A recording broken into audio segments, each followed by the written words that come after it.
Assalamu alaikum warahmatullahi ƴan uwa, sunana Ahmad keke. A ci gaba da darasin mu abin da ya danganci Photoshop shine insha Allahu yau darasin mu zan nuna muku yadda aka iya haɗa sticker ko in ce logo ko kuma design baki ɗaya.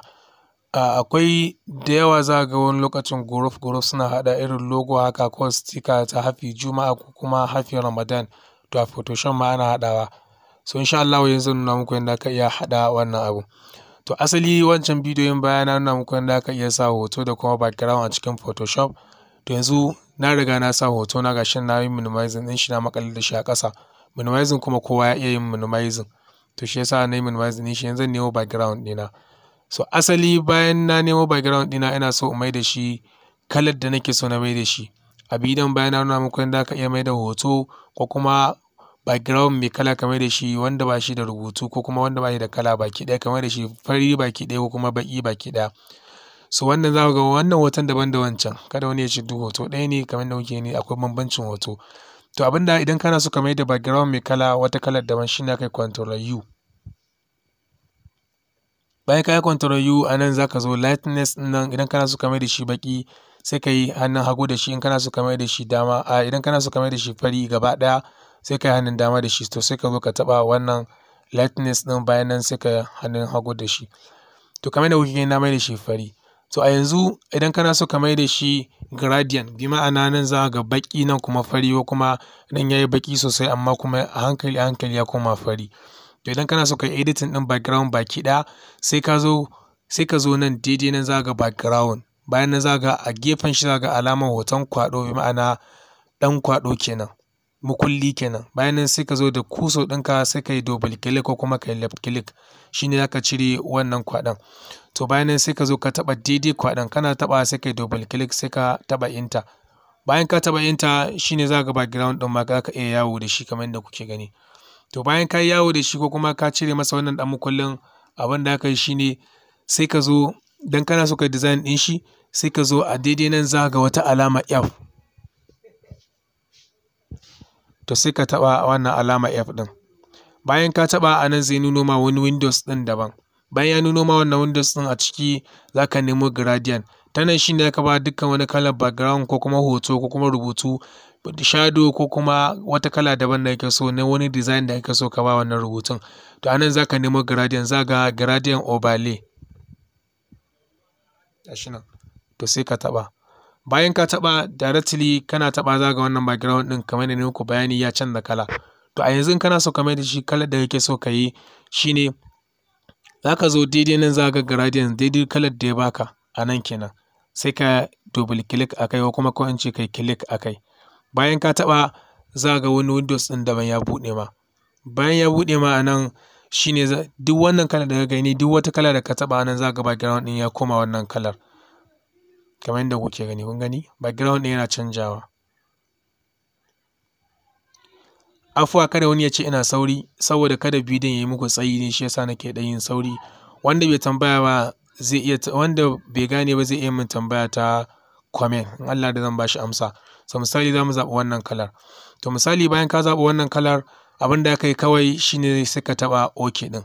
Kana taɓa OK, bayan nan idan kana so ka ƙara design ɗin kana cewa za ka iya cewa wannan kalar ba ta ma ba, ko kuma kana so wannan kalar ta zama wannan kalar. To anan za ka yi amfani da wannan, za ga laniya sannan kuma ga angle sannan za ga scale.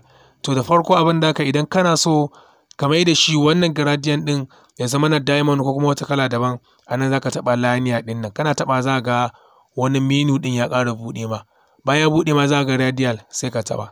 Kana taɓa za ga ya canza wata kala daban.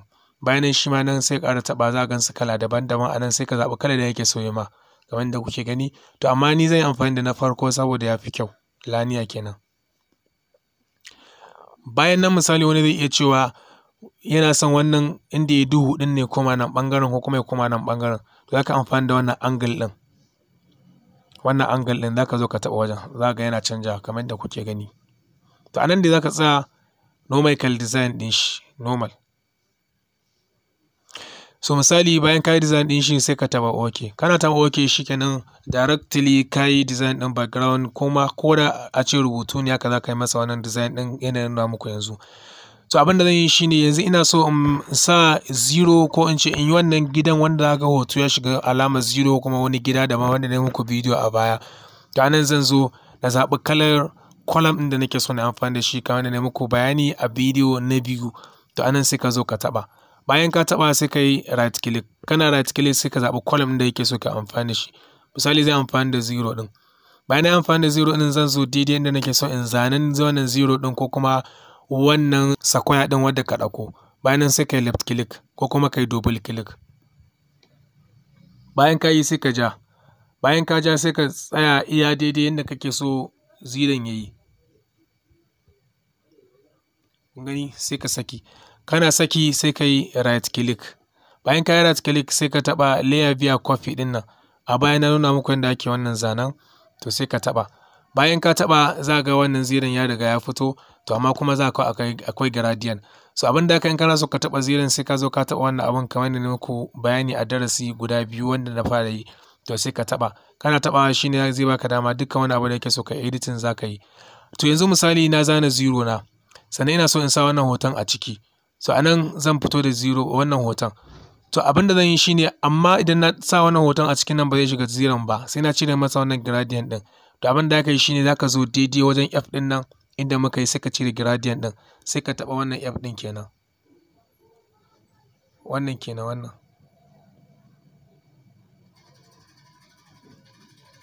Bayan ka taɓa sai ka taɓa gradient inda muka taɓa kenan. Bayan ka taɓa sai ka zo daidai gradient ɗin sai ka cire wannan tick ɗin. Kana taɓa tick ɗin za ga wannan ziran ya zama white fari kenan sai ka taɓa OK. Kana taɓa OK shikenan wannan ziran shine aka iya editing ɗinsa ka sa hoton da yake so ka sa. Misali ga hoton da nake so in sa sannan a bidiyo guda biyu da na yi a baya na nuna muku yadda aka iya transfer ɗin hoto zuwa background ko kuma duk abin da kake so ka mai da shi ba tare da ka cire wannan abin da ya nuna muku ba. To anan sai ka yi double click ko kuma left click. Bayan nan sai ka jahi zuwa inda kake so ka saki. Misali zan jahi zuwa wannan background ɗin zan saki. Ina saki kamar yadda kuke gani za ga ya shiga cikin wannan background ɗin. So abin da aka yi yanzu na ɗora wannan hoton a cikin wannan background ɗin sannan kuma akwai ziran sannan kuma akwai background. Asali idan ina so in sa hoton sai na fara taɓa ziran ba background ɗin ba. In ka taɓa background ɗin to wannan ko kuma Photoshop ɗin hankalinsa sai zai koma kan background ɗin za ka yi editing. To kuma yanzu ina so in sa wannan hoton a cikin wannan ziran da na zana. Farko sai na fara taɓa hoton ko in ce wannan ziran saboda da na taɓa ziran na je na cire masa gradient. Asali kaga Photoshop ɗin ya san akan wannan ziran nake bayan sai na ɗauko hoton na ɗora shi anan. To ko da na taɓa Photoshop ɗin zai tunani ina amfani da wannan hoton ne. To amma asali ai na yi amfani da wannan ziran. To abin da aka yi shine idan kana so ka shigar da wani abu zuwa wani abu shine aka amfani da Ctrl G. Misali wannan hoton ina mai so in amfani da shi in shigar da shi cikin wannan ziran shine zan yi Ctrl G. Ko da rubutu ne za ka danna Ctrl G. Kana danna Ctrl G zai shigar ma da shi wannan rubutun. To misali sai ka danna Ctrl G. Kana danna Ctrl G kamar da kuke gani na shigar da wannan hoton cikin wannan ziran amma kuma za ga hoton yayi ƙato. To amma a bidiyon bayan na nuna muku yadda za ka iya rage sannan ka editing ɗinsa ya zama na mai kyau. Shine aka amfani da Ctrl minus shine aka iya mai da shi ƙasa kenan. Na yi amfani da Ctrl minus na yi ƙasa da background ɗin da duka wani editing da nake amma kuma ga design ɗin yadda girman hoton na yake baki ɗaya. To anan sai ka saita shi daidai irin yadda kake so ka amfani da shi a wajen ziran kenan.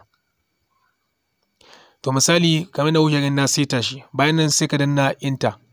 Kamar yadda na faɗa muku idan ka ga abu ya taɓe sosai sai ka danna enter ya ga ya yi sako-sako shine aka editing ɗinsa amma an yi taɓe ɗin ko me aka danna ba zai amfani ba.